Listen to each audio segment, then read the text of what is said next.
Hey guys, welcome back. And today we're going to be going over trying to make this a regular thing, the 10x booster pack investment. This is where I basically, at the tail end of last year, 2022, very beginning of 2023, went ahead and purchased 10 booster packs of every single set, special sets included, from the Sun and Moon and Sword and Shield era.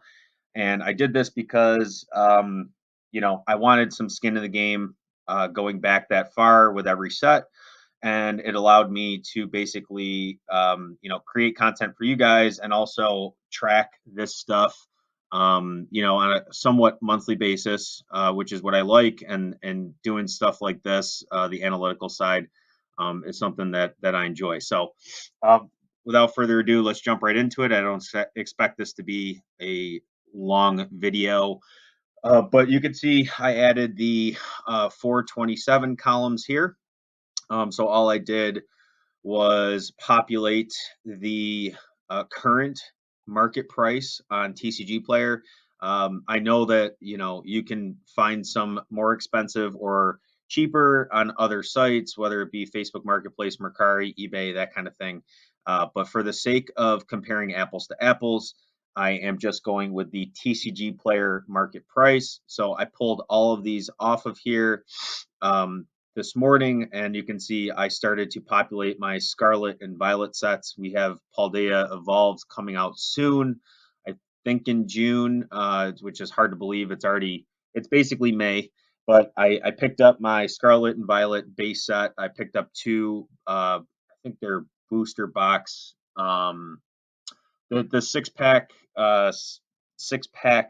booster pack, basically sets. So I picked up like 12 packs for 475 a piece. Obviously, it's tanked since then, which is not a surprise at all. But I'm not including that in any of the data, the basically the rates of return, because it is new, and I picked it up since the last time I made this video. So kind of jumping right into this. I'll kind of sort. Let me see here. Just based on, let me see. I'll just sort this based off of the percent change from the last time. So we can see our worst performer is that Trick or Trade booster pack. So last time it was one of the worst performers. This time it is the worst performer. It dropped about 15%. The change here is just in US dollars. So total, I think I've got over 400 packs. So the change was about a $20 drop, which was a 14% change. Overall, not a huge hit, but percentage-wise, it was by far the worst. The next worst performer, McDonald's 25th anniversary. I've seen a lot of people actually on Facebook Marketplace and in groups trying to offload these. I know there were a lot of people during the craze that just picked up an ungodly amount of these, hoping to sit on them and see them skyrocket. Basically scalping them for McDonald's workers and things like that. So it's kind of funny to see that we're seeing that drop here. It's actually dropped consistently over the last 3 periods here. So from the beginning of February all the way to almost May here in 2023. And then finally, the third and fourth that I'll touch on. One, well, I guess they're not really surprising. Crown Zenith, not surprising at all. It really is still going through its kind of post-release drop here, which is consistent and standard with every set. So I'm not surprised to see that again for a second straight period here. And then for Brilliant Stars, again, not surprising. We've seen it in a lot of collection boxes, tins, things like that. And on top of that, it's been available on the Pokemon Center's website, and I think people basically just started to figure that out, right? So I think that's one of the things that drove Brilliant Stars down over the last 5 to 6 weeks here. So now let's change gears. Let's look at our top performers. By far, the the strongest performer was Sun and Moon base. And this is 3 straight periods. I guess on the 2nd of February comparing to the 1st of the year, we really didn't have a change. But then I think with the introduction of the next era, people were starting to kind of hedge their bets, get into Sun and Moon base and the Sun and Moon sets a little bit more, specifically Sun and Moon base here. So 56% change is huge, especially for something like a single booster pack. So um, that's probably why that happened. So again, we like to talk to these numbers and try to explain them. Sword and Shield base, really, I think the same thing can be said, right? We're moving in a new era. A new base set came out, so there's more hype around the base sets of earlier generations as those exit and a new one enters. Guardians Rising, haven't really paid much attention to this.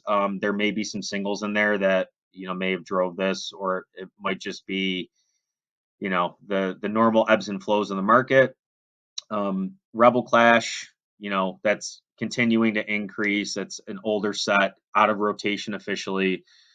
Chilling Reign, getting to that point. I doubt we are going to see another reprint of Chilling Reign, so I'm not surprised to see Chilling Reign. Basically saw a 3% increase, 15% increase, followed by a 20% increase this last period. Really not surprising at all to see Chilling Reign doing well. It's a very strong set. It's been slept on for a while, so again, no surprises there. And then you had kind of a plethora of other Sword and Shield sets, mainly well, I guess it's a mix, but you have 1, 2, 3, 4, 5, 6. Well, I guess 6 out of these sets are, I would say, the first half of Sword and Shield. So again, if we're trying to put some sense behind the numbers, it does appear that people are starting to go after those earlier sets as they move out of rotation and move out of print. So overall, and I'm going to kind of wrap this video up now after kind of touching on the best and worst performers of the period. Up in the top, I structured this a little differently. So on 2-2, this is basically there's 2 things. So the top left is just the amount of time from the last period that I'm covering this, and then this one in bold, which you can see will begin to grow and differ from the left number, is just the total time that I've had this investment for. So you can see all the way over to the right, if we focus on these numbers, it's been 44 days since I made this last video and did a market update, but I've had this booster pack investment for a total of 116 days. The first 2 rows here represent the change in total US dollars from the prior month. So we've seen an $80 increase in this collection from the prior month. And then I'm basically converting that into an annual rate of return. So basically taking the total collection value, looking at the total amount of days. So we saw an $80 value increase over a 44-day period. That's equivalent to about a 20% annual rate of return. So this is what you would compare to your mutual funds, your stocks, things like that. And this is a good way for me to gauge, like, hey, is this a good investment? Is this a good place to be putting my money? And obviously, this isn't the only reason I'm doing this, right? I'm doing this because I enjoy it, but it's also something I love to do is look at the analytical side. And it's just a good way for me to compare to other things. By no means is this by no means am I saying Pokemon is a solid investment.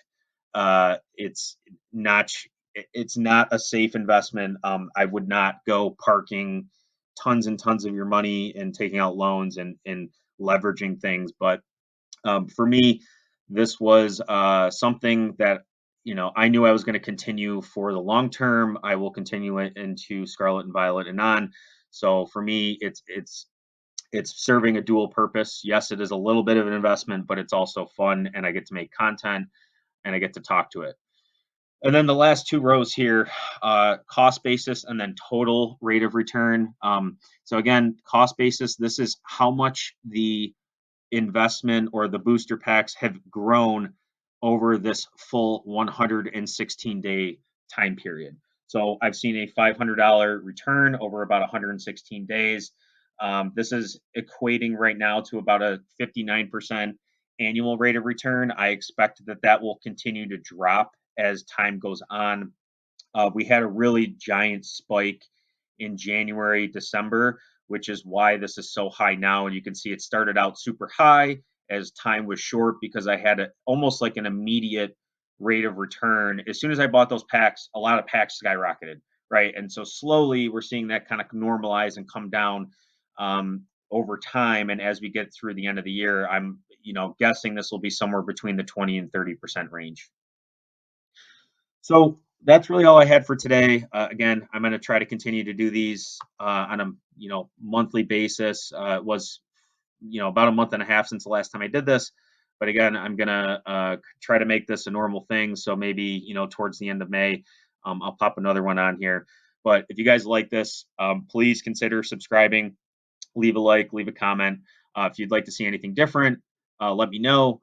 I know there's a lot of people with skin in the game in Sword and Shield and Sun and Moon, so I'm hoping this is helpful for you guys so you don't have to go off and do all your own research. This is set up, it's ready to go. So if you guys like this, please, again, consider subscribing, supporting the channel in any way. I really appreciate it. I'm also going to be linking below a link to, I own well, I have an Instagram page. I own I guess a small store, if you want to call it that, through like Mercari, and I also have a Google Sheets document, which I'll actually pull up here for you. So I'll link this below. This is pretty much everything I have available in terms of sealed product and other things. So give it a look if you're interested. I accept all forms of payment. I ship everywhere in the U.S. So just let me know. So if you guys stuck around for this long, I appreciate it. You guys are awesome. Have a good one.